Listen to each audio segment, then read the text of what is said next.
Welcome to today's 5-minute Bible study in the book of Hebrews. Today we're still looking at Hebrews chapter 9, specifically verse 7. Now I've been talking about the tabernacle as it's described in Hebrews chapter 9, the furniture and furnishings of the tabernacle. And today we're looking at the most holy place, which contained the Ark of the Covenant. And remember, the mercy seat was the lid of the covenant, and the presence of God was felt to be on top of the mercy seat. Now notice chapter 9 verse 7 says, "But only the high priest entered that inner room," that is, the most holy place, "and that only once a year, never without blood, which he offered for himself and for the sins the people had committed in ignorance." So only the high priest would enter the most holy place, and only once a year, and that is on the Day of Atonement. The Day of Atonement.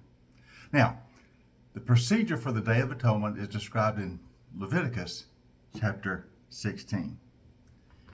And it says in verse 2 of Leviticus 16, "Tell your brother Aaron that he is not to come whenever he chooses into the most holy place behind the curtain in front of the atonement cover on the ark, else he will die. For I will appear in the cloud over the atonement cover."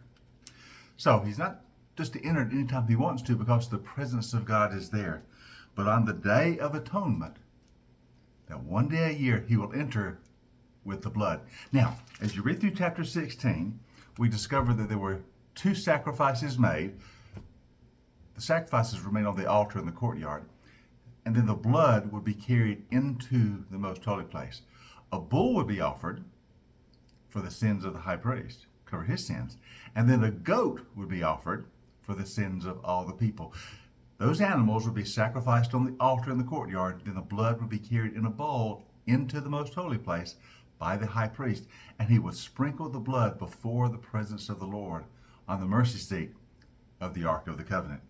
It says in verse 15, "He shall then slaughter the goat for the sin offering for the people, and he shall take its blood behind the curtain and do with it as he did with the blood of the bull.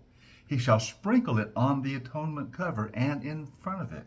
In this way, he will make atonement for the most holy place because of the uncleanness and the rebellion of the Israelites, whatever their sins have been." So once a year, he would make atonement for the people and for their sins in the most holy place.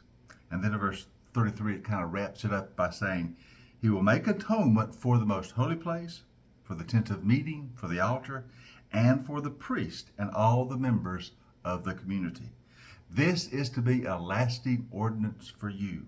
Atonement is to be made once a year for all the sins of the Israelites."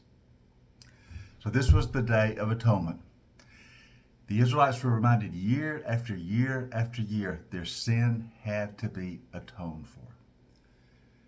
And so it was done on that most holy day, the Day of Atonement.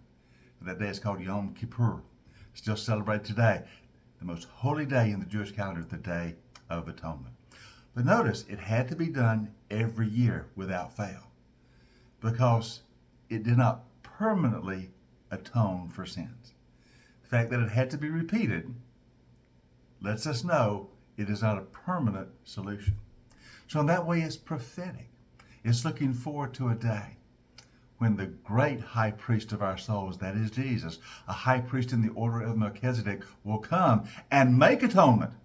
Not just a temporary atonement, but atonement that is once and for all. And he will not bring the blood of a bull or the blood of a goat, but he will sacrifice his own blood on the cross of Calvary. You see, everything in that tabernacle is pointing us to when Jesus comes. Especially the most holy place, the Day of Atonement, is pointing to when Jesus will come and make permanent atonement for our sins. So in tomorrow's session, we'll look at how the author of Hebrews describes Jesus entering the heavenly tabernacle and making that atonement for our sins once and for all by his own blood. So join us tomorrow for our next 5-minute Bible study in the book of the Hebrews.